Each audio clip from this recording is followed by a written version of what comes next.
Des choses terribles se produisent en Afrique du Sud. Le leadership fait des choses terribles, des choses horribles. Donc, cela est en cours d'investigation en ce moment, nous prendrons une décision. Et jusqu'à ce que nous découvrions ce que fait l'Afrique du Sud, ils prennent des terres, ils confisquent des terres, et en réalité, ils font des choses qui sont peut-être bien pires que cela. L'Afrique du Sud confisque des terres et traite certaines classes de personnes très mal. C'est une mauvaise situation que les médias de la gauche radicale ne veulent même pas mentionner. Une violation massive des droits de l'homme, au minimum, est en train de se produire sous les yeux de tous. Les États-Unis ne resteront pas les bras croisés, nous agirons. Voici les mots de Donald Trump, le soi-disant leader du monde libre. Un homme qui ne connaît rien de la lutte de l'Afrique, de notre douleur, ou de notre combat pour la justice. Un homme qui était introuvable lorsque l'Afrique du Sud luttait contre l'apartheid, mais qui ose maintenant nous faire la leçon sur les droits de l'homme. Ce n'est pas seulement une attaque contre l'Afrique du Sud, c'est une déclaration de guerre contre l'Afrique elle-même. Pendant des décennies, l'ANC a marché sur une corde raide, équilibrant le besoin urgent de réforme cadastrale et de justice économique, avec les dures réalités d'un monde dominé par les puissances occidentales. Ils ont joué le jeu long, sachant qu'un faux pas pourrait entraîner des sanctions, un isolement, ou même la guerre. Mais maintenant, le temps de la prudence est révolu. Alors que Trump crache son venin depuis l'autre côté de l'océan, ses sbires ici en Afrique du Sud travaillent dur. AfriForum, association porte-parole des suprémacistes blancs, fait pression sur les acteurs internationaux pour saper notre progrès.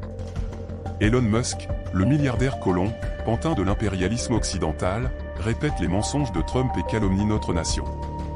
Et maintenant, Jacob Liebenberg Zuma et son parti MKP sont apparus comme le nouveau cheval de Troie, conçu pour diviser et affaiblir l'ANC de l'intérieur, en remplacement de l'EFF en échec, de Julius Mazotti Malema.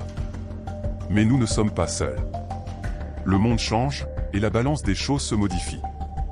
Les BRICS, autrefois une petite alliance de 5 nations, sont devenus une force formidable. Avec l'Éthiopie, l'Iran, les Émirats arabes unis, l'Égypte et l'Indonésie qui rejoignent en tant que membres à part entière, et des États partenaires comme l'Ouganda, Cuba et la Thaïlande qui se lèvent, nous avons les outils pour nous libérer de la domination occidentale. Nous devons saisir ce moment. Nous devons approfondir nos liens avec les BRICS, nous découpler du système financier occidental, des traités coloniaux et construire un avenir enraciné dans la souveraineté et l'unité africaine. Donald Trump doit nous laisser tranquilles. Il doit nous laisser tranquilles. Quand nous faisions face à l'apartheid, quand nous faisions face à l'oppression, il n'était pas là. Il n'a pas combattu à nos côtés. Et nous avons pu, par nous-mêmes, certes avec le soutien des forces progressistes dans le monde, résoudre la question de l'apartheid. Pour autant que je me souvienne, Donald Trump n'était pas à la table des négociations lorsque nous avons négocié la fin de l'apartheid. Alors restez là-bas dans la Maison Blanche, nous nous occuperons de nos affaires ici. Et nous trouverons des solutions à nos problèmes. Alors, ne vous mêlez pas de nos problèmes, et nous ne nous mêlerons pas des vôtres en Amérique. Voici des mots d'un leader qui comprend notre lutte. Un leader qui sait que notre destin est entre nos mains, et non entre les mains de puissances étrangères. Mais les mots ne suffisent pas. Le temps de l'action est venu. L'ANC doit se montrer à la hauteur. Ils doivent intensifier leurs efforts révolutionnaires, pas seulement pour la réforme cadastrale, mais pour la libération complète de l'Afrique de l'impérialisme occidental. Ils doivent tenir bon face à des gens comme Trump, Musk, AfriForum et le MKP. Ils doivent embrasser les BRICS et construire un avenir où l'Afrique sera libre, unie et souveraine. Le temps des demi-mesures est révolu. Le temps de la révolution est venu.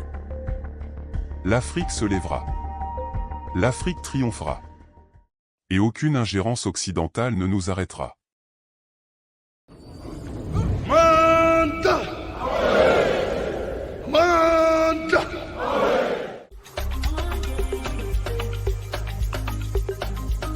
Panafrico, la perspective africaine.